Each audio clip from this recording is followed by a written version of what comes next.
Hi, and welcome to Season 2 of the Team Deakins Podcast, a collection of informal conversations between Roger and James Deakins and a guest. We never know where the conversation will take us, so listen in and see where it goes. This episode is sponsored by HDR by Barco, where the magic of cinema reaches breathtaking heights with cutting-edge, high-dynamic range, HDR, laser projection. Don't miss the opportunity to immerse yourself in a spectacular world of deep shadows, dazzling highlights, and vibrant colors at select theaters near you. Buy your tickets, learn more, and experience extraordinary today. Visit hdrbybarco.com. This episode is sponsored by Aperture and its new Storm XT52, the industry's most powerful LED point source light. Brighter than a 6K HMI and powered by Aperture's revolutionary Blair light engine, the Storm XT52 is both a tunable white light and also the brightest ever adjustable color LED. Storm XT52, unrivaled output, only from Aperture. Today we're speaking to a director. Among her credits are Down to the Bone, Winter's Bone, and Leave No Trace. We're pleased to welcome Debra Granik. Debra, thank you for doing this. Oh, I'm so happy to be talking to you both. Thank you.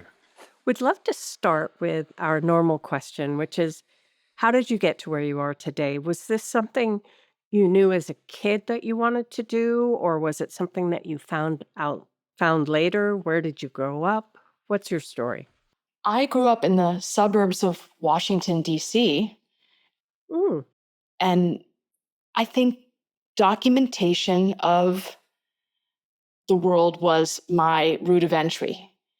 I think it was a product of the times that I was coming of age, with the feminist movement and the nuclear disarmament movement, those two convergences, and seeing how important it was to utilize these new tools that were available to be able to easily record. I mean, it had been done, it was more arduous, but it had been done throughout the previous decade and the decades before.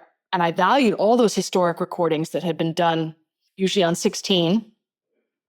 But I was coming into this awareness when video was becoming more ubiquitous. And so that was something that was said to me as a young person, that this is a tool, you put it in your hands and you have to deploy it to make sure that the voices of these movements are understood, that the nuances of what people are fighting for are being recorded. This idea of making lasting evidence was a very big deal at the time. I mean, it always has been in photography, but I guess video was this idea that without anyone's green light, you could do it. Yeah. I mean, there was always a price to pay later if you were ever going to try to finish the piece. But acquiring it, it was said to us, right? Acquiring it was going to be something accessible. And so from there, I'll say that seeing social realist films, my education got furthered by, of course, seeing that tradition primarily in European films, and then later discovering that they were actually in my own film culture as well throughout the 30s, and understanding that there was a way that there was this beautiful marriage that could be constructed between things that people needed and wanted and felt they had to do to survive, which was often documenting real life struggles, but the narrative could sometimes slow it down, organize it, make it very vivid, could possibly even heighten the identification with people. So that's where I got today, was that marriage of social realist effort married to narrative, Did your grandfather was a broadcaster, right? He did the American Forum of the Air, I believe. Did that have an influence on you? I mean, your family? I would love to say it did. And sometimes when I look through some of the boxes, Yeah. I can't help but be a little bit like, get a goosebump of serendipity or coincidence. I didn't get to know him. So there are times where I've sat with these kind of dusty, they've got such a specific scent, papers that have been in a box for almost, 80, 100 years, 70 years. It doesn't matter. It doesn't, they're in my hand and I see what's written. And I think if I could just ask you just a few questions, but I did not, he was really actually very turned on by radio initially. Right. And the form of the air was really a translation of this notion of discussion about events in the world, how to bring that onto this visual medium. But yeah, I did not. How does everyone ever diagnose if it's a little bit in the genes? Yeah. But how did you learn the craft? Because it's not something you know offhand, is it? No. I mean, the craft, with the video, there was this very, I want to say almost romantic, peer-to-peer transmission of skill sets, right? You could go to a center at the time, and people would for no money, you could be told the fundamentals of video shooting. If someone was really proficient, you'd learn a little bit more about lenses.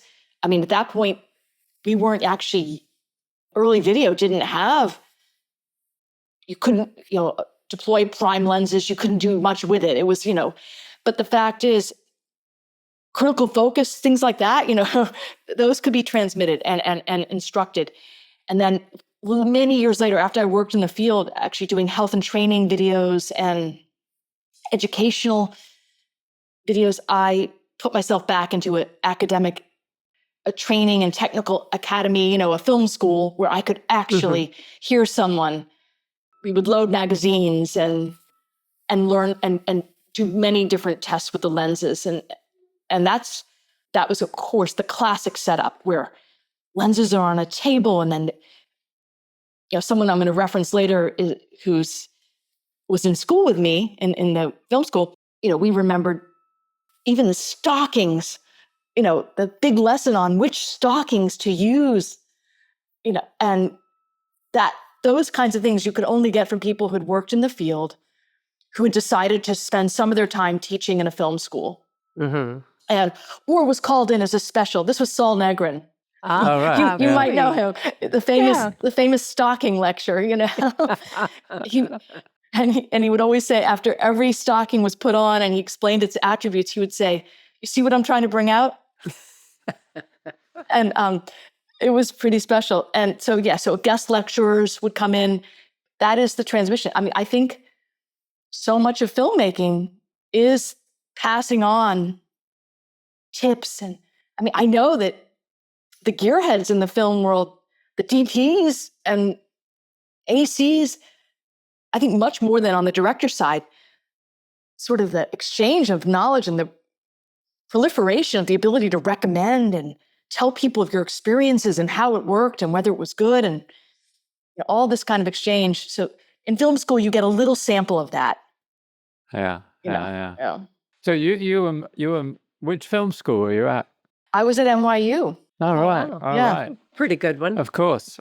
So what kind of films were you making there? Well, I had the outstanding fortune of the mentor that I was, learning under, Eastern European, Latvian, had gone to film school in Moscow, and had an ardor for instilling in us what it was like to make films in the Soviet era, and how you basically can not mine in an extractive, ugly way, in the lyrical, beautiful way, but mine everyday life. And had so many films to show us. From his, he loved the Czech New Wave. There wasn't a country that he didn't. There wasn't, out of the 15 former Soviet sisters, there wasn't a single one of those that he didn't show us a film from. Mm, And, mm. and so his name is Boris Fruman. He's very much well and alive. And he really influenced a whole generation of us coming out of NYU. And that left an imprint. And it also really shored up. It made sure that there was going to be some social realists in the U.S. And that was going to be a very big positive cultural imprint that he was going to deliver to at least the East Coast of the U.S. Yeah, I'm getting ahead a bit, but your films seem much closer to Italian neorealism than they do to Russian movie making, any Russian, even Earth or something like that. They're still kind of quite romantic and political statements, whereas the kind of social realism of Italian cinema post-war, post-World War II, seems closer to where you're at, really. Would that be right? Oh, I think so. But he brought in those. I mean, we were looking at Il Posto many, many times. Right. Right. So yes, and he was in love with the Italian use of many people in a frame. Yeah. He loved to show us, the four brothers were going to be in the frame. This idea of the use of the up there with them, but 4 to 5 people, really disabusing us of the constant close up on the face. He was really rebelling, about this idea of the American overexposure of the face and the close up and the need for that, which always required or seemed to require a certain kind of beauty evaluation, and so here's someone who is actually saying what they're doing with their knee in this scene is probably equally important to what's happening on their face, what they're holding in their hand or what they're passing to what they're secretly passing in the schoolroom, all of those things, and he wanted to make sure, and he loved, of course, like all the social realists, people doing real processes in the frame. Right. So frequently not separating the person from what they're doing, with their hands. Right. Yeah. But also using real people rather than actors. I mean, real people, actors are real people, but not non-actors. I mean, I'm thinking of, a lot of Italian neorealism. I mean, Terra Trema, Visconti's Terra Trema is one of my favorite films, because it's about a fishing community, and that's kind of where my background, but they're all non-actors, it's kind of a magnificent piece. Did that have an influence on you as well? Because you've worked a lot with non-actors, right? Yeah. Yeah, I adore that. I adore the idea that somebody does something in their real life and that they could populate the film and add that. It's not just that, the word authenticity gets overused. Yeah. But they're going to perform a process that can be photographed that I want in the film.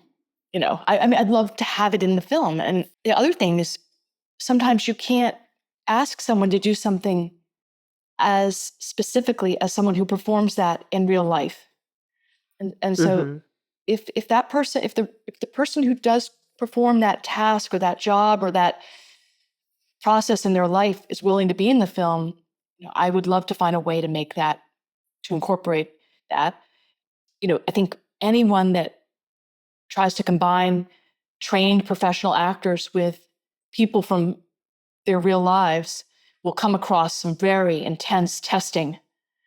And it can be quite humbling. I mean, more than humbling, right? Because there's a couple, almost like respectful boundaries that have to be abided.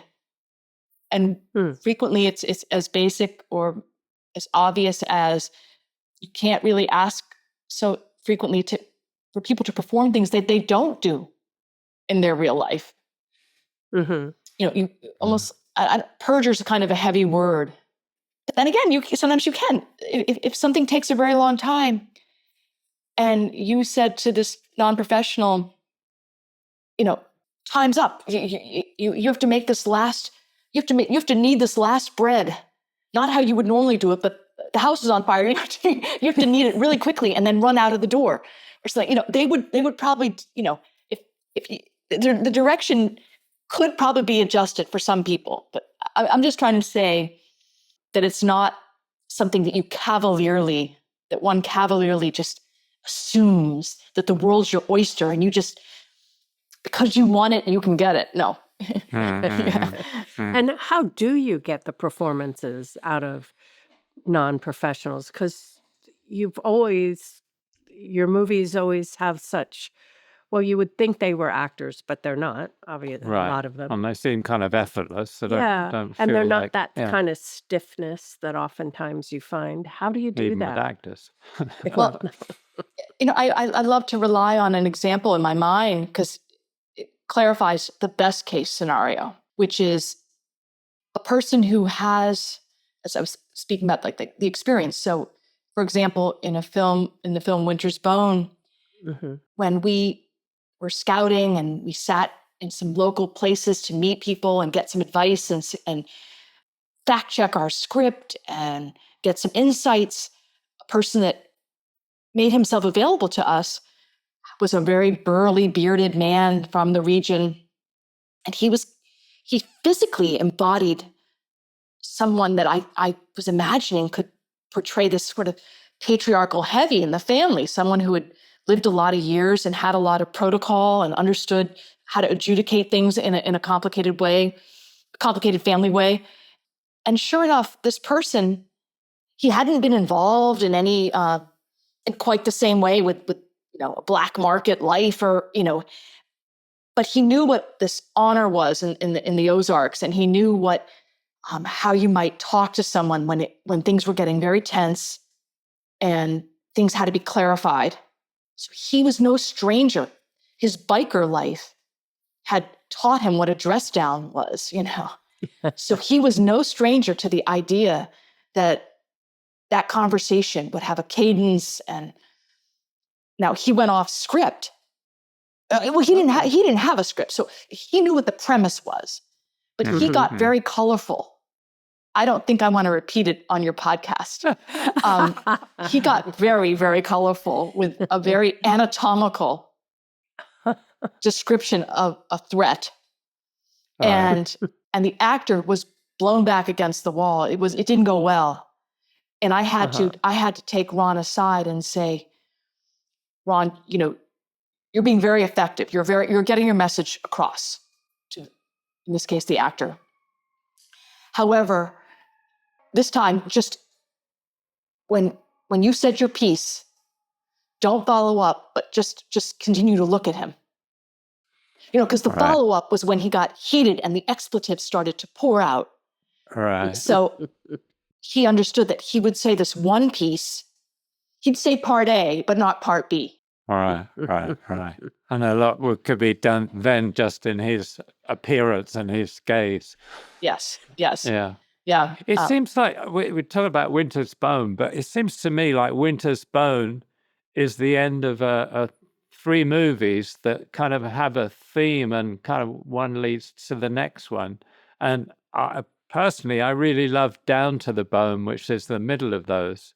But tell us how Snake Feed came about, which is the first film, your first film, I believe, the short. And I'm presuming that was all non-actors, but tell us, how did that come about, that situation? I mean, well, Snake Feed was completely part of the film school experience. That's a film that one must go and make in the progression of the years that you spend in the school, and that's the 16 millimeter narrative at the time. And I had done some exercises. Boris had sent us out into the field. One of the assignments was to go someplace you've never been and ask someone who does something that you've not done in your own life if you could observe them and photograph them. And thus I did. And I happened to be photographing a housekeeper who worked in a small upstate New York inn. I made some sound recordings about her interior thoughts, and it was set to the imagery of her cleaning this Victorian, it's not a mansion, but it was a very, very ornate inn where the people had restored it. A lot of brocade, a lot of satiny, very, very photogenic, very photogenic. This is black and white, but luminosity and windows and backlighting and all the stuff you love so much, Roger. Like just the way the curtains did everything you needed them to do. And I said, I called her up after I loved the footage in the black and white exercise, and I said, some things you told me about just being very newly sober really struck me. I went back to the city and I kept thinking about you. And I know this is so weird. I just met you and I'm calling you and I'm bringing up some, almost like a very intimate question. I'm saying, I think the circumstances of your life are extremely intense, and the way you described them to me left a very big impression. Could I come back up and we talk about the idea of possibly making a small film together? And she said, yes. Yeah. So the research was then kind of done on video, right? I would return with my video camera and record something, the quotidian things, putting the kids to bed, having them feed their pet snake. Then that was quite a scene, that feeding the pet snake. I never knew that they actually were fed with live mice, but there we go. Sorry. Yeah, no. That's what you took away. But we'll see. We'll talk about that. A scene that cannot be shown in the UK. A scene that had to be cut out. Yes, I wondered about that. I was actually quite shocked. I was surprised. I mean, it was like watching those Scorpion and Sam Peckinpah's movies getting burnt. But but just to be, we can go down that, but not in a big way. But I just want to say that that was part of her responsibility. The kids. To keep that snake alive, you have to buy the mice. Right. And then you have to, So that snake only eats when it absolutely has to and when it's hungry. Right. Never gratuitously. So there's no extra mouse or anything like that. So it's a one-time take. It's a real thing, yeah. And we had to coordinate it to when the snake was hungry, of course. But so she was so gracious and she was excited. It was also a very positive, here's this person, this is sometimes a very charming part of our work, which is when it strikes well, when it's, I guess, sincere, when someone takes an interest in your life and then, says the things you're going through, the things you do, the things you say are very thought-provoking. And she was very motivated to talk to her boyfriend at the time and see if he wanted to participate. She was very willing to talk to her two young sons and explain why there would be this crew of students coming, all 8 of us, why there would be this dead cat on a big long pole dangling over them, And that was also the very beautiful collaborative convergence of my creative path with my classmate, Michael McDonough, right? Who I know. Yeah. And we were in the same course and being influenced by the same Eastern European mentor, Boris. And we were doing that shoot. And he really, he took a shine to this way of working, of course, which was to be very, very agile and create least amount of disturbance to them being able to perform some of their real life activity. And then of course we had takes and we had coverage. So it's not the only single take is the snake's meal. Everything else we did coverage. Glad to hear it.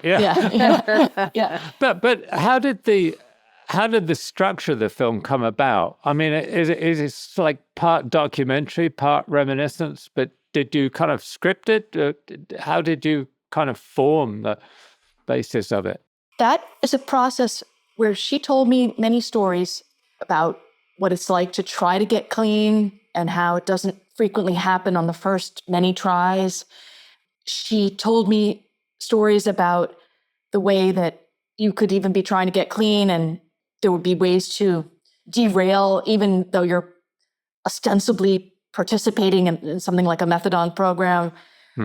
Mm. So she gave me the research or the evidence of what it's like to go through what she was going through. And I did format that into a loose script. But in the filming, for example, when someone thinks they might exchange pills for a dog, her boyfriend had done it, not exchanged a dog, but he had conducted unsavory discussions, copping drugs many a time in his life. The actor, it was so lucky, the one that had a little more training, had also had a hustle in his life. I mean, who among us cannot, no one who hasn't been a scrappy, street-savvy hustler can write for a scrappy, street-savvy hustler. Yeah. They write the best lines for themselves. So for sure, some of it, but they knew the premise of the scene. So this is something you've heard a lot, right? For anyone that can permit some level of improvisation, is that the premise of the scene is crystal clear. They knew the objective. They knew so well that someone was going to get pills and someone was going to try to pawn off his dog in exchange for those pills. They knew the outcome. And the variation in the takes is something that I do pay a price for in editing. You know, I frequently don't have takes that are identical. So I have to be willing to perform sometimes a non-traditional cut if I want to. Not always, but sometimes luck will have it, right? That our coverage not saves us, but provides for us. And other times, the best line that you love only occurred once, and it only occurred in that one value, and it has to be that way if you want to use that take. Yeah, it's an interesting story. You know, Jean-Luc Godard was having trouble cutting Breathless, and Jean-Pierre Melville kind of went and looked at the material and gave him some advice, and he said, well, just cut the best pieces of the takes together. And that became French New Wave. Right? It's a true story. Yeah, well, it's so refreshing. Yeah. Right? Yeah. Because occasionally, many times actually in filmmaking, you have to, you hear about another filmmaker who's done the unthinkable, or another cinematographer, or another member of any part of the art form who sort of does the unthinkable. And then you realize occasionally it's refreshing, important, crucial to do the unthinkable. You know, I don't mean harming. I don't mean, unthinkable in terms of risk towards life. I mean unthinkable in terms of traditions, protocols, and decorum about how we think we're supposed to film or edit, and yeah, that can apply to many other teams in the film, in the total crew. The unthinkable of using people's real life wardrobe versus having doubles and triplicates. Yeah. Shock horror. Right. But it was the best option. It was the best option. Yeah. You can distress and distress. You can distress someone's work clothes. You can distress them and distress them.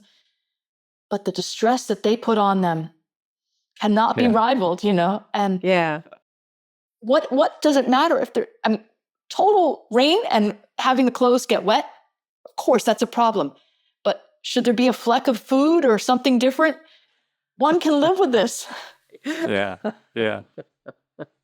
So that's down to the bone, which I've said, we really thought it was a fantastic portrait of addiction. But there must have been, then, was that more scripted? Because you had an actress in the lead role, again, but placed in a situation with non-actors, as I understand. And it must take a certain kind of actor that can work with non-actors, because I think some actors would be thrown. Oh, and that just kind of cues me to sing the praises of actors that can do that. It is one of the most beautiful things to withhold because of the deep drawdown. First of all, it says so much about that actor in terms of being able to draw from inside, from something, some sibling that you've cared for, done something for, needed, worried about, some parent that you've done the same for, somebody, and that will come through. But with Vera, it was, again, one of these beautiful coincidences where we were filming in her actual where she was really living in her true life, in her everyday Vera life. It was in a place called Ulster County, New York, which is about 2 hours north of the city. And her neighbor, when I asked a question about someone who might be able to advise us about a turkey scene, she's like, "You got to talk to my neighbor, Walt." We involved Walt. Walt knew how to talk to Vera. Walt had a very soft spot for Vera. Walt always brought Vera a taxidermied deer as a gift, annually. Oh, really? Wow. So the scene's in the film, right? Right. And we said to Walt, Walt, would you consider doing a scene that gives a really good impression and recreates what it's like when you give Vera a deer head? And he's like, I guess so. And so he knocked on her door and he said, "Oh, I always cover it with a sheet to walk across the lane so that it doesn't get harmed." And then production put a sheet that had flowers on it, and he objected and he said, "I would never I don't have any sheets that have flowers." That's great. And so we took that off and put a plain sheet on, and Vera answered the door as she really would. And so in that situation, he felt so good with her and so comfortable that he could really give her the deer head as he had done in the past. And his direction was this most basic one, like really listen to Vera and really answer. So Vera knew the scene, and Vera knew how and if he answered differently, Vera could rebound immediately. Right. So Wow. if he, said something that was not going to work for the scene, she could get it back on track. Some lines, again, you can't write. So she said, "Walt, where do you think I should place it?" When she auditioned different spots on the wall. And he said, "I think it will look best, or it will look very good on this knotty pine." I remember that. And and she agreed. And then she decided to agree with him. And they how to end a scene like that. She thanks him so much. And they probably had a certain tacit way that they parted, which is she would thank him, and he kind of knew that was his cue to say goodbye. But we're getting ahead of ourselves a little bit then, but which came first, the script or Vera or the location? So how did the film come together? And actually, how did you get finance for it as well? There's so many questions. Okay. So location came first because it was all the research to do Snake Feed that Corinne had been the guide, and in working with her, we had met people, places, and things. We knew, and that enabled us to go scout that there really was a rehabilitation center that was extremely special to that region because it was exclusively for working class people who were contending with chemical dependency, and it was very much germane to this area. It's not the West Coast version, or it was it's a very down to earth, very very salt of the earth. Part of the American, Malibu, the American experience. No espresso at this one, So every inch of the way, the geography and the real places were they're influencing the script. When Vera came along, she added Walt by just the fact that we scouted. When I asked him the questions about the turkeys, I saw the turkeys. We saw the deer head. She mentioned that he gifts them. So that ended up being in the script. So the script was growing as the locations and Vera were adding, and other experts in their field. The rehabilitation, a counselor that deals with chemical dependency was informing how some of the group sessions might look and feel. And then luck would have it that the rehab said yes. There's a huge issue with anonymity with recovering from chemical dependency, but they viewed it as a creative opportunity to ask people who wanted to be involved. The camera couldn't go anywhere except the function room where we were permitted to be to preserve anonymity and protect people there. But there were a goodly number that wanted to participate. So some people that were in that circle didn't feel well. They were in the throes of it. And I thought to myself, that's going to be revealed. There'll be a vibe in the room that will suggest that, and that will be transmitted through their real lived experience.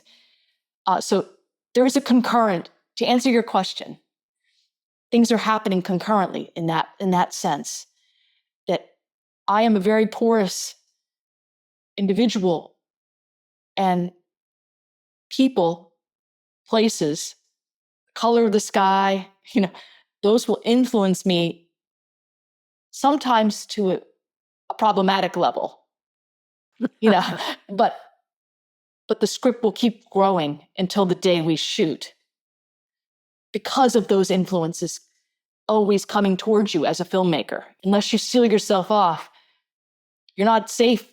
You're not even safe during the take because someone will do something. Your young actress will ask for salt for the 7th hard-boiled egg she has to bite into. And that wasn't in the script, but she truly needed the salt at that point. Yeah. All right. It was hurting, How much time did you have with Vera and other members of the cast that were non-actors? I mean, how much time did they spend together before the actual shoot period? Well, I do love rehearsal, and that is something that I felt. I'll just say one word about that because I think it's special, and I want to honor a tradition that came out of Utah and out of the Sundance Laboratory experience, where Robert Redford, as when he used to be very, very active in trying to transmit some of the things he wanted us to know and value as filmmakers coming up. And one of them was rehearsal.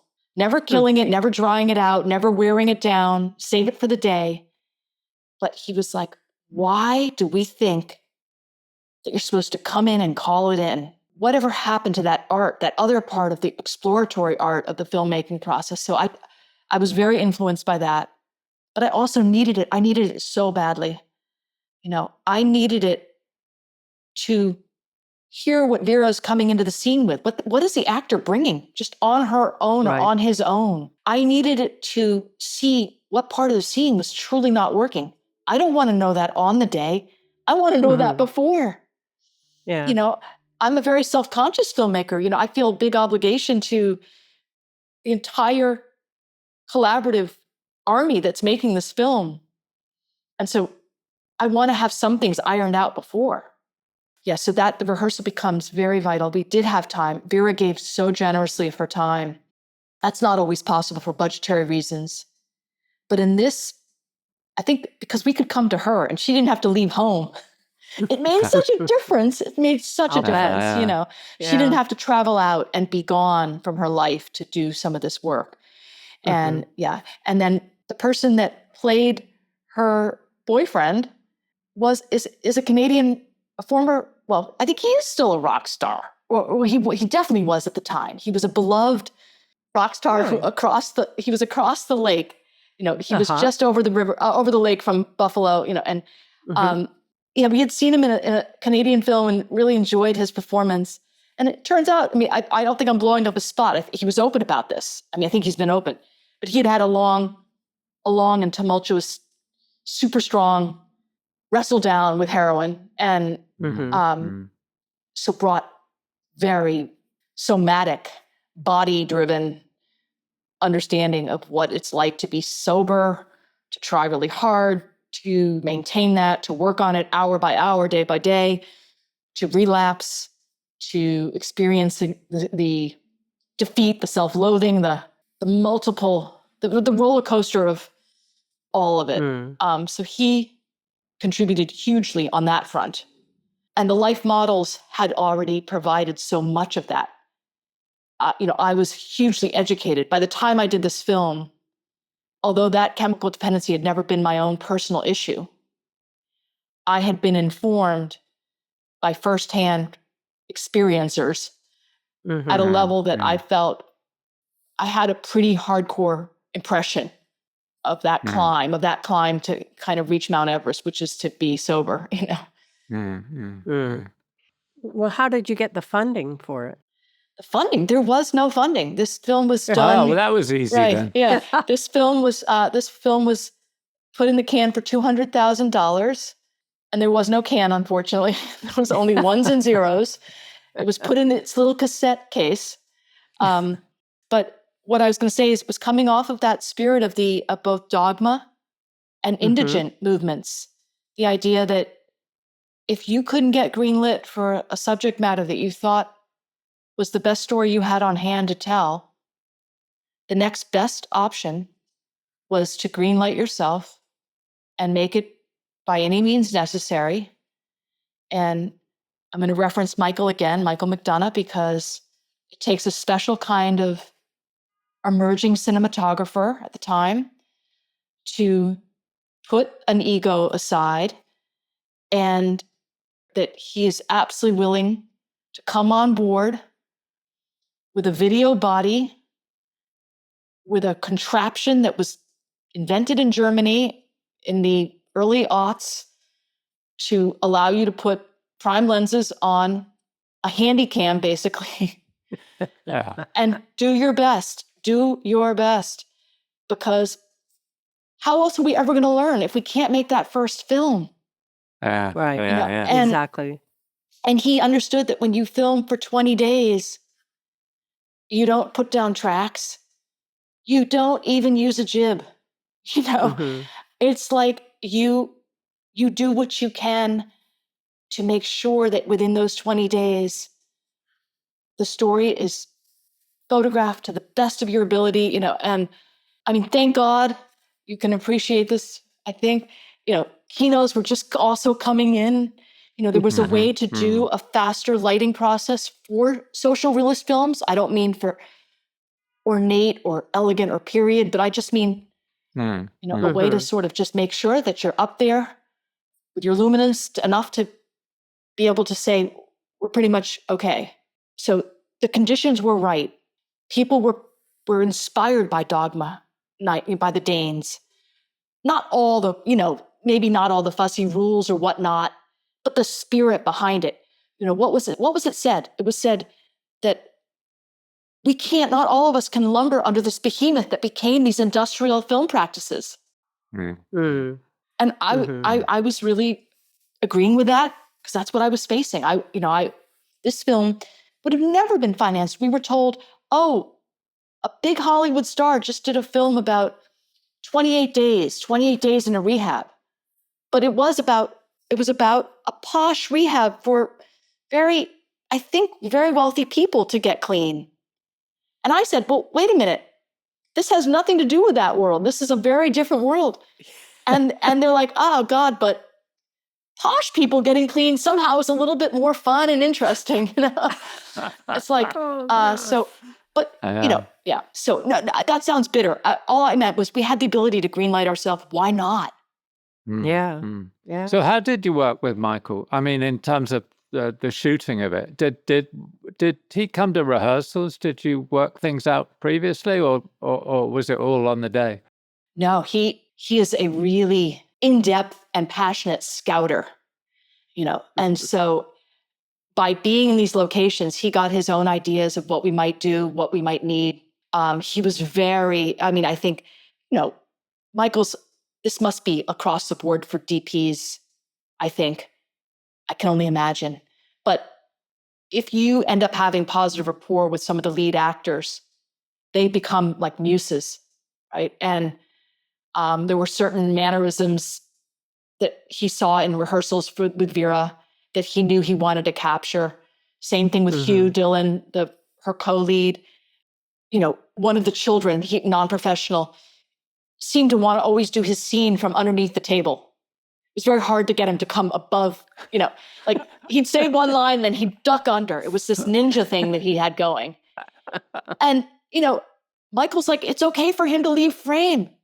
We don't have to retrain him. Let him do his thing, you know. Yeah. And one take, I can go under the table. It's no problem. You know, he was young. He had knee pads on. He could just kneel down if he needed to, you know. And Michael is someone who was always working like a ballet dancer with the AC, you know, so that if people don't have to hit marks, they'll follow, you know, they'll follow the best they can. Maybe marks are more for lighting actually, you know, than for focus. And so I had the camaraderie and the team spirit that was going to enable the film to be made in this way. And Michael being the helmer of that spirit, you know. But yes, he takes huge amount of creative notes in rehearsals, and he takes, it could be thousands of stills in the Scout. And in addition to all that, right, the classic of we pour over other people's films. You can only imagine some of the UK, Irish, and Scottish, well, UK, but English, Scottish, and Irish filmmakers that he references like the back of his hand, And so we frequently make a tear book or a lookbook that has these favorite images. They're from docs and narratives, So that's a big role he plays. Big. It's interesting because I mean, Ken Loach's films come to mind in many ways, but I don't think your film. I mean, how can I put this? Well, I don't think your films have that sort of romantic edge that Ken Loach's films have. I mean, especially Kaz, but I mean, his other films as well. They're working class, whatever that is, but they have a kind of romance to them. But your films are very direct and very straight, sort of. Which really brings you into the Yeah. I mean, I thought Down to the Bone was quite remarkable, really. It's a remarkable film. Well, so I was going to bust in. Wait. I have to bust in. I have to say thank you. I've been quiet. You've said some positive things about my filmmaking, and I haven't been thanking you because I don't want to sort of jam up the podcast. But I had to just jump in and say your appreciation of the work means a lot to me. Oh, thank you. So, but then the third film I think in this trilogy or whatever is Winter's Bone, which seems, I don't know, maybe we think now it's more constructed because we know Jennifer Lawrence is now a big film star, but she wasn't back then. She was begging for you to give her the part, apparently, and I think at one point she was deemed too pretty or something. But anyway, where did that film come from? And it's a sort of progression, isn't it? It seems more structured. It is, because that is an adaptation from a novel. Right. And so it's very structured. Daniel Woodrell wrote an extremely, I want to say, classic structure of mystery and of dark fairy tales, because he really exploited, the idea that a young protagonist has a mission they must accomplish, right? And that they're warned not to go further. And when they don't heed that warning, there are very difficult ramifications. They're tested even further, right? And so his structure was beautifully honed. And so in that way, it was very structured. And then my process did kick in the adaptation process, which is local folks started to influence the script, and our version, our adaptation of the novel was becoming infused with local knowledge. I mean, Daniel's from the region, so it was filled with knowledge, but we were shooting in a different part of the Ozarks, actually. And so it was super important that right there, right then, we were getting some information from people that were going to host us. The family that was going to allow us to shoot in their holler had to inform us about certain things, and especially script verification. I had taken some lines that were very tantalizing to me because they were in dialect that is not my own. But I had to be informed by the family that was hosting us. Maybe our grandmother said that, but we don't say that anymore. I mean, that would be highly improbable, and it would sound very odd for you to keep that in the script. So we had these local advisors that were fact-checking and helping us, infusing, and then they started to bring out important elements.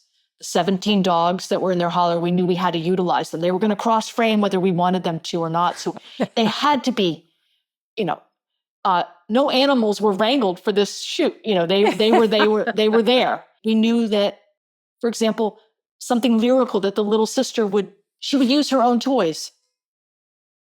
I didn't know what props those would be, but she said, these are what I play with. And then when she did something very odd that, of course, any photographer would love, which is to be on a small trampoline with a sort of substantial brown pony at the same time. I'm like, oh boy, that's not going to occur in anyone's script. The child has to produce that for you and say, this is how I play. Mm-hmm. And I would say, and Michael would say, oh my goodness, Debra, I love that. Let's have Ashley do her thing. And I'm right here and I'm ready to roll. And this is, and a child's so easy with play. It's so easy to even do 6 takes. Yeah, right. Right. Ashley, can you do that again? Can you jump a little higher with, so the script was once again deeply infused by not just locals, but the locations themselves. Some things were not in the original novel. The cattle auction was not in the original novel. Mm-hmm. But it turned out that people were informing us when people are doing well, when someone is in a holler that has some really quality land, they can have a small herd. And that herd, when the price is right and the economy is stable, cow by cow, those can be auctioned. And that is a very small source of revenue, but nonetheless significant. And I thought that was very important and relevant to this family. So little pieces came in. Horses. I didn't know maybe that they would keep horses. Horses felt like a very expensive proposition, and they are. But because you might be someone who is cash poor, doesn't mean you don't want certain things that feel extremely rich and meaningful to your life, like raising up and taking care of a horse. But it turns out that there could be a huge stress with feeding it. So that informed the script so much. Yeah. Easy to have the horse can become very, very high pressured and tormenting when cash is low and the horse is hungry. So those things were very powerful to hear about. I got very waylaid. I mean, I got waylaid. I had to take it out. We filmed it, but I had to take it out of the script. It was some things. This is when I was telling you that my method can get me into the deepest of trouble, which is I was, as an East Coast middle-class person, I asked people in the area, why you all are 40? Why do so few of you have your teeth? Why are there signs for dentures, billboards for dentures everywhere in the Ozarks? And they proceeded to explain why. And I had wanted to put a scene about that in the film. And we filmed something, it was just too far afield. It was, you can't cover everything, but it felt so monumental to me. It felt so, but that was me mixing up my mission too. I felt really obligated to somehow put that in. Secretly, probably the hope there is like, oh, call attention. People don't lose their teeth because they want to, they don't lose their teeth because they're bad people. Poverty is a very distinct cause of the inability to keep your teeth. And I just wanted to make that correlation. So the place influences me a lot is the conclusion there, Did you face any resistance from anyone locally? We armored ourselves in the right kind of way. Can I just say one? I know I'm harping on this because I'm speaking to a team that has US and UK sensibilities and knowledge, right? Right. So this was a US UK sensibility situation. One of the first, we made a faux pas, which is Michael and our producing partner, Anne Rossellini, and we did start scouting, kind of going up some driveways, which we shouldn't have been doing, and asking a couple questions. And we heard a shotgun in the air, and that means not pointed at us, but just like, wait a minute, what's going on? You're coming up my driveway unannounced. Who are you know? But then when the person came forward, Michael at that time still had a very distinct Scottish accent, Glaswegian accent, and the guy was really interested. He immediately gave Michael the time of day because he's like, "You're not from around these parts, are you?" And he wanted to, and he was just excited to meet Michael, and that one ended well. But after that, we had the amazing, and any film team again knows what that means. And I was devastated. I read some article where the term fixer and a film crew that relies on a fixer was so devastatingly dissed. My heart just crushed. But I'm using this in a way I'm trying to own my limits, right? I'm from one region, I'm from one narrow path, like many of us are, right? You're born into one social class, one racialized body, one gender, one location, East Coast. That's who I am. To make a film in a region that's not my own, we did want someone from there to be the person that was going to be the boots on the ground liaison and informant guide, telling us what is okay and not okay, how we should meet with people. And he made a beautiful protocol. Bring the script, have people read it, sit down and talk to them about it. Ask them again, what feels right, what feels wrong. And we got feedback that Daniel Woodrell from the region had made a heroine that they love. She was like a folk hero. This character, they felt good about her. What region couldn't, frankly, right? She's fighting for all the right things that people from the region say are classic hill values. Trying to hang on to your property, make it last, make it do without. Augmenting food sources, knowledge of use of wild game and hunting, all these skill sets that they felt she had to have if she was going to represent them well. And it checked those boxes. So the story checked off and checked out. So we were in good stead. And they loved to take the piss out of us. They called us city slickers until deep in. But they asked questions, we asked questions. They asked, why do you all wear black? Weird, And they said, how come you don't know how to hunt squirrels? What do you mean that, what do you mean that you could not provide for yourself? You could not obtain your own dinner in the woods? Sure. Those kinds of questions. So there is cultural exchange, and some of it's fun and some of it's heavy. And this was filmed in 2000. It was filmed in 2009.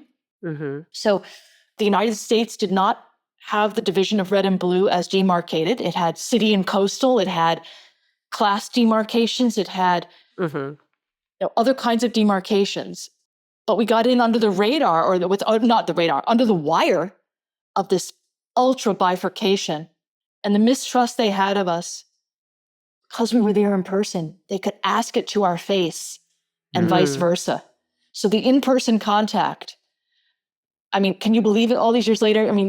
I think, can you believe that we have to say in real life contact, in IRL? Right. I know. Well, did you show them the movie at the end? And People, what's their reaction? That's my truck. That's my Carhartt.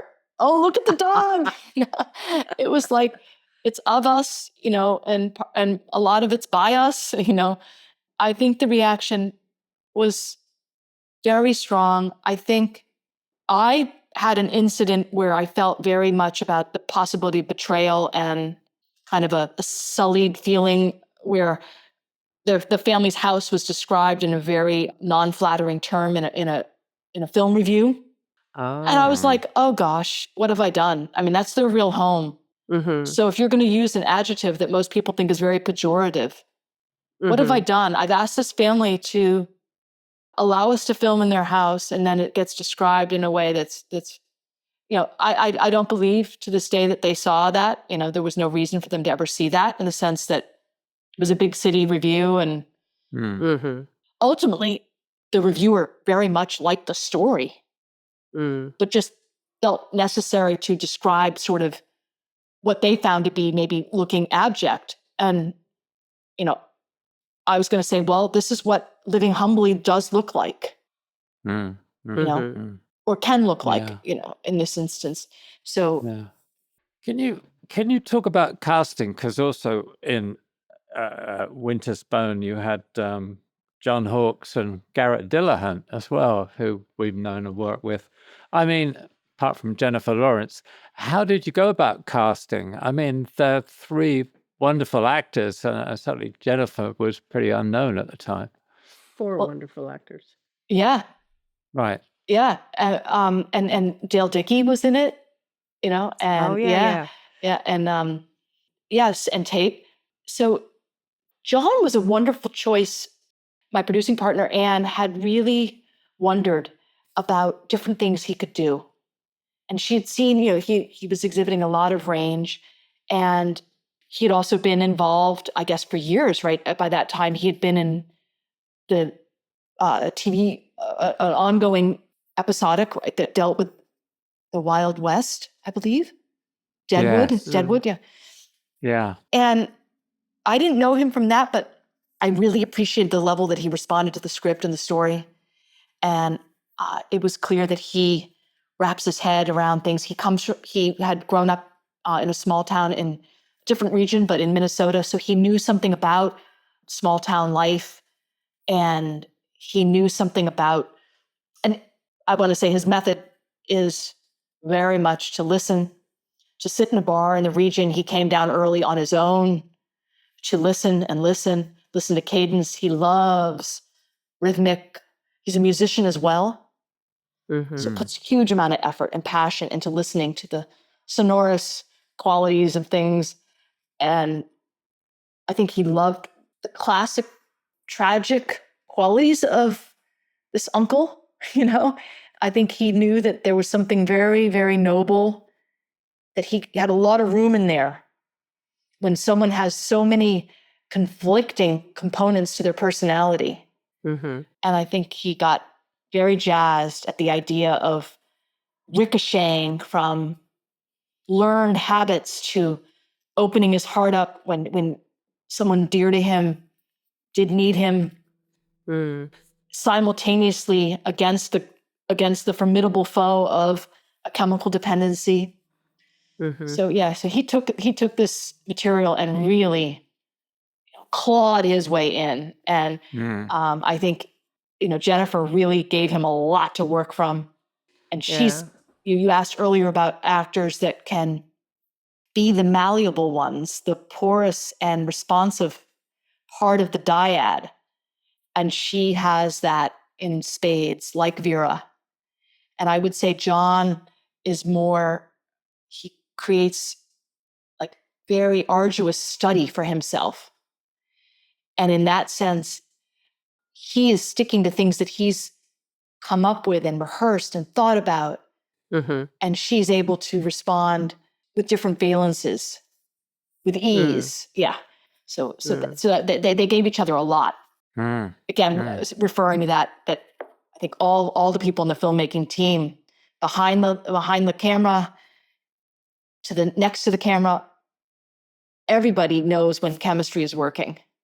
Right. And it gets exciting. I mean, a scene can actually be tense as heck, right? Yeah.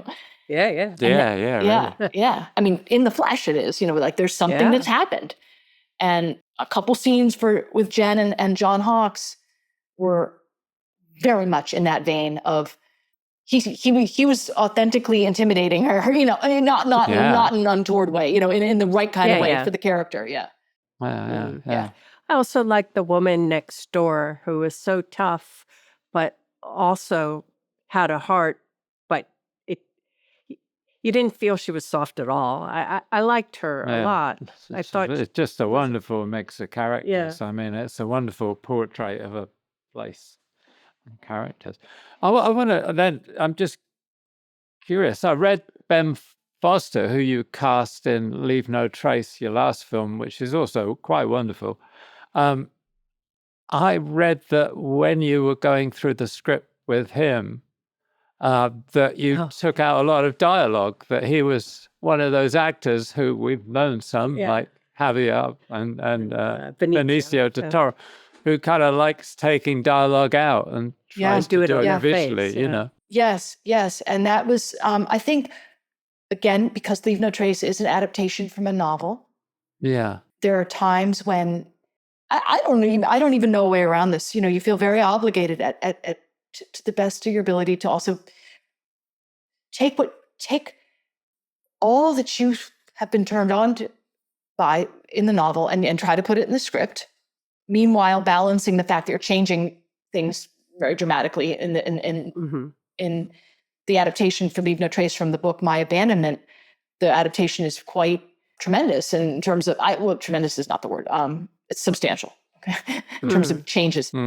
Ben very much latched on to this person spoke in a very formal, I don't want to say cryptic, but I want to say, I think we would call it at this point, we would call it non-normative, maybe, or I don't, the father character was a man of few words. It was almost like he had taken that Bergman vow, if you don't have something really good to say, you don't say it, but that was part of what he was going through, the secrecy and the terseness and the idea that if you give a kid too much explanation about anything, they're going to ask a whole lot more questions. You keep it terse, keep it tight, run a tight ship.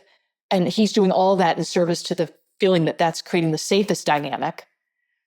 And Ben really his mind aligned with that mentality that he was gleaning about the father and very much wanted to, go further with that. And so I think, again, that will work if you've got if the co-player, if the person who you're playing against can be malleable. Right.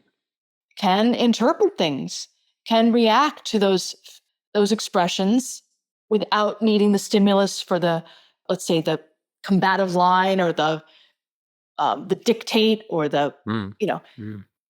So sometimes to adjust for the removal of lines, you end up working with your other actor to have them sometimes maybe augment something they're saying that allows the perception that they've read their dad correctly, they've read their so-and-so, the person across from them.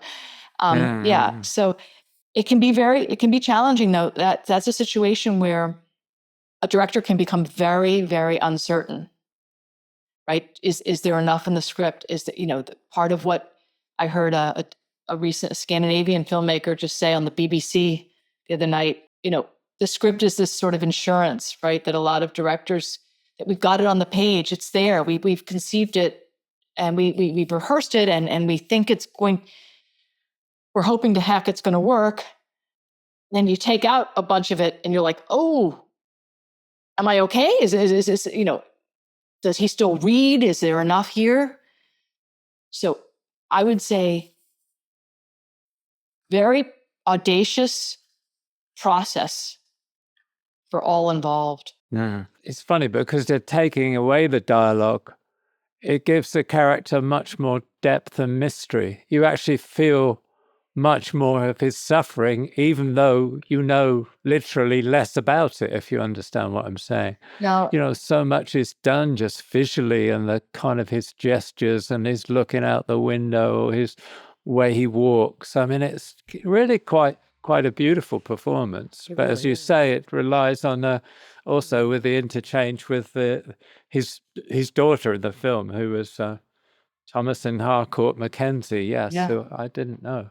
Yeah. No, but you're absolutely right. And what's the definition? What was the all-time sort of not to be violated rule about a hero, right? A hero is terse because any hero, or any protagonist, for the exact reasons you just uttered, the more that you have to lean in and try to decipher someone, the more the viewer is working and trying to make sure, am I getting this person? Did I read that right? If a person over-explains themselves, they become too forward, not enough for us to lean into, right? As they would say in the Ozarks, you've just said too much. You've over-explained yourself, Yeah. It's a strange connection, but you could think of Clint Eastwood in the spaghetti westerns, the man with no name and hardly ever talks. That's where that rule came from. Yeah. Yes. Yeah. I know what the film says to me, but what were you trying to say in the film by having your main character leave his daughter and kind of walk off into the emptiness? I think there's a level at which non-conforming people can't rejoin the world. And, I always had to do it. I had to do it in great gradations. I had to make sure the script went through so many permutations about how it was going to resolve. You can imagine there was a resolution where she got him to stay at that last location where she said, hey, this is a bunch of non-conforming people. You'll be okay here, there were permutations where there were versions where he didn't make it because he had a catastrophic event. He got injured. The book had written that he actually didn't make it for a whole different, he was killed, So, I mean, that's the novel. And in my mind, I had to make my peace with that. He triaged this. He could only kind of scout ahead. I don't think he thinks he's leaving her forever. Yeah. I think the way that the filming turned out, and I think Michael has a lot to say about this, you can't help but think that. And that's fine. I'm open to interpretation there. I don't mean anything goes. I just mean we don't know. After the last frame, we never know, right, what happens. Right. Except for the daughter puts the food on the tree. The bear man. Expecting him. Yeah, we thought he was living with the bear man. Right. So exactly that was an option, right? That's an option and then I had seen prior to filming, I saw a very poetic documentary, I must add, not pandering to you, but by a British crew about Vietnam vets in the Olympic Peninsula who could never return. They were living in what's called U.S. wilderness, which is uncharted, unpatrolled wilderness, bona fide wilderness, off the grid at the level where you would have to have an informant almost disclose the location. So the crew proceeded very carefully, but they actually got a few of these guys to come forward and explain why they were living as recluses in this wilderness, so that people can disappear at that level physically into the woods. They are not detected unless people go hunting for them. Now we have all this technology that would immediately detect them. And this really informed how I felt at peace. But I felt that the father witnessed the interactions, and that his daughter had made some positive connections at this place. The B scene was supposed to serve. That his daughter says, a person can withstand this many stings. And he sees his daughter, who he's kind of made so adept and trained her to be very self-sufficient, and instilled her with a lot of, I want to say, confidence and moxie, that he felt if he were unable to sustain his existence there, that she would be in a safe place. So the abandonment was going to be with these almost, I want to say, safety checks in place. I was also influenced by Miranda, in The Tempest, and her father, her father accepts that his daughter is different than he is, and that she's able to have a fresh take on the world, and that she is at this point in her life what we would call romantic, in the sense that she doesn't see she's not experiencing mental illness, and she doesn't see all the threats of the world. She's seeing the possibilities of the world. And so those were very positive influences on the storytelling decision to have them part ways. Well, something that came across to me very strongly, which I don't know, intent or not, is just how we are born into being part of society, whether we like it or not. And the world's a complex place, but we have to be part of it. There is no option. I mean, there are many people sleeping on the beach here in Santa Monica. And there, to me, there's similar people that have come back from Vietnam or wherever with PSD and have just said, no, enough. But I think it's a very real issue somehow that there is no escape. Once you're born, this is it. Right. No, and I was very attached to thinking about that over and over as I was working on this. The options for non-conforming are very small. State and public order is designed to have the highest, it needs, for us to have these city-states that function with bureaucracies, the standard is conformity. So, and I think, however, I will say the world has made great strides in understanding neurodivergence. The world has made great strides in understanding that so much of this is not volitional. You don't just whip someone back into your definition of normalcy. You don't confine them and torture them and harm them. That the human brain has a huge amount of variation. And then on top of that, we have other things that can, further cause non-conforming behavior. We've talked about it a lot today, which is one of the primary ones would be addiction and dependency. And, so I agree with you very, very strongly that non-conforming is a dangerous topic. It is the fuel of civilization. And but non-conforming individuals frequently pay a price. And obviously some non-conforming behavior is not volitional. So I don't want to make it like it's all that it's just this decision. I think also some veterans really informed the thinking too. Post-traumatic growth. This father is not an example of post-traumatic growth. This father was an example of, to me, very arresting form of adaptation. To decide to try to live with your military skills undetected for a long time, so that you could fashion the world a little bit more for the psychiatric condition that you now have, that's a very interesting proposition. But I would say that one of the subsequent areas of interest I have that's very big right now in my life is the idea of post-traumatic growth. And that's being studied very much with both veterans and many different people who've been through the prison system in any of the countries that imprison in brutal ways. And it's very, but I didn't, this character, that was tragic in the sense that he was fragile, and his psychiatry, the brain that he had and the nervous system he had was not designed to withstand combat and come out okay.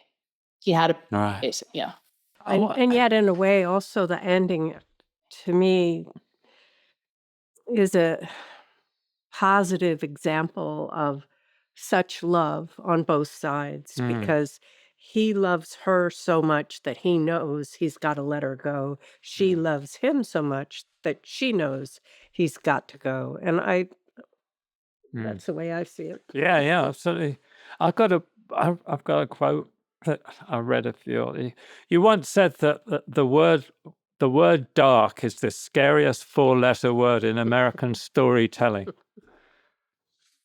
Can you expand on that? I mean, I want to ask you, why are there so films that treat real issues, society, the way we are, like your films do? Why are there so few of them, and why have you made so few films? Is it because dark is a 4-letter word? Well, but what's interesting is, what is the definition of dark?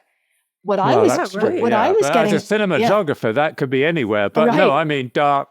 Yeah. Right. But so in the instance where I was saying that, what was considered dark was a different 4-letter word, which is POOR.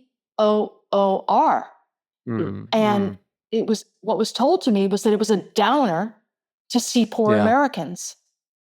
What was said to me was, no one likes to see stories about poor Americans. And then we had to dissect there's a difference between being impoverished and poverty. Poverty is an economic status. It's not a lack of culture. It's not a lack of desire. It's not a lack of imagination. It's an economic condition. And I was very, I was like, dark. I'm someone who's trying to make films where a gun never goes off. I'm trying to make films where the woundable body of another person is hugely respected, and that you don't take that lightly. I'm trying to make and I was like, God, dark is sadism. Dark is tyranny. Dark is dystopian. Dark is willfully trying to violate the boundaries and well-being of another person, Right. And I was like, gosh, wow, economics and facing U.S. economic reality is what we're the most scared of. You can fix lots of things with a gun. You can shoot it, and it makes a loud noise, and it's definitive, and the bullet lands somewhere. It pierces something. It's definitive. It goes through Kennedy's head. It's definitive. There's a German term for the definitiveness of a bullet. But Sam Fuller talks about the bullet of emotion, and that's the one that we're talking about when that word dark is used about someone's life status, about someone's economic conditions. It's the bullet of emotion. We want them to get what they need as viewers. We want them to be helped when they need help. We want them to live the best life that they can. We want them to not suffer, right? Most people want for other people what they want for themselves. Mm. I want you not to suffer. And so it's dark when you see someone suffering unnecessarily or something that could be fixed or rectified. If she could get enough cash, she wouldn't have to give up this small, humble house, right? Which is a lifeline to a whole life and history and family life.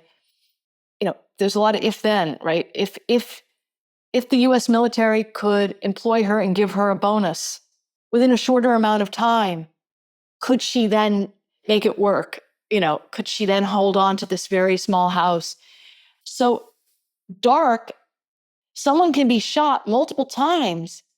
Someone can be sadistically tortured for entertainment, and that's not considered dark for some reason. Yeah, that's bizarre, isn't it? Yeah, it is bizarre. Right. And yeah. so really, it was economic darkness that I think the dark was about economic disparity and how you survive, how do you make your life work when you're not given a cushion.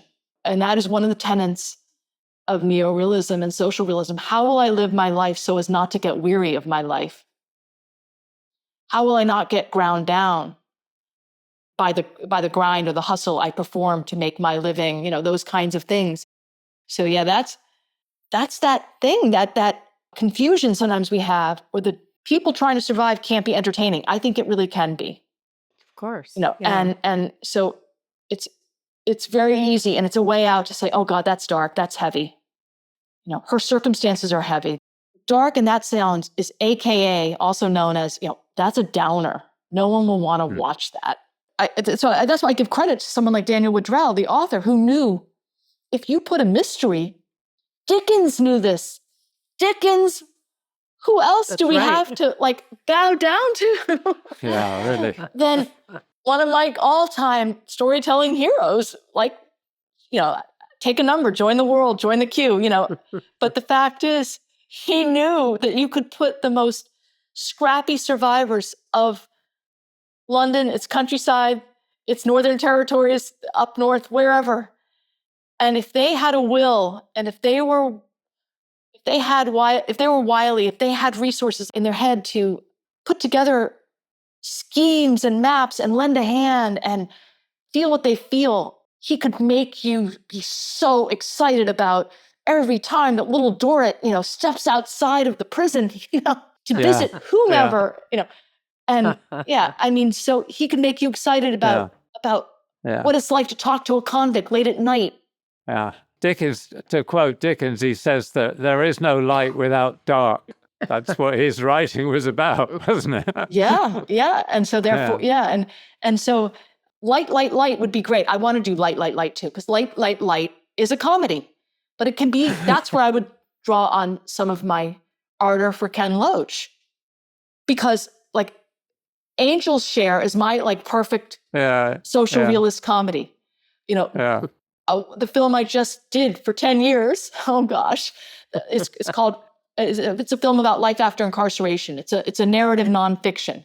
And it's all about what do you do and how do you rebuild your life after you get out of a stint in prison. But I want to make one.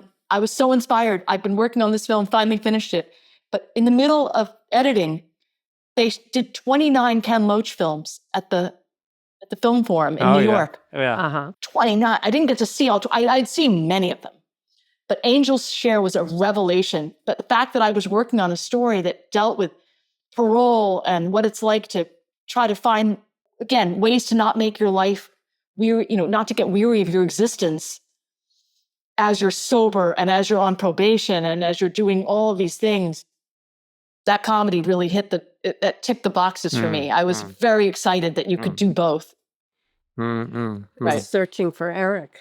Yeah, searching Yes. for Oh Eric. gosh, yeah. yes, absolutely. that film. Yes, yes, yes.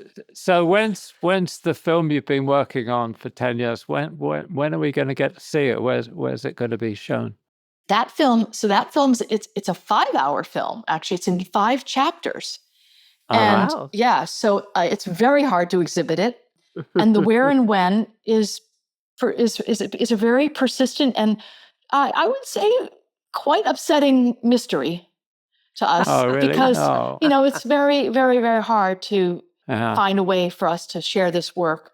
There may be some beautiful, beautiful help from a very wonderful collection here that's just fighting to make the world a better place for cineasts, which is the Criterion Collection. Mm-hmm. Right. And there may be a way for them to issue it so that it can be seen and shared for anyone who has ever liked the work that our team does. It's just a small team of us, but this film would be in keeping with the kind of storytelling we do.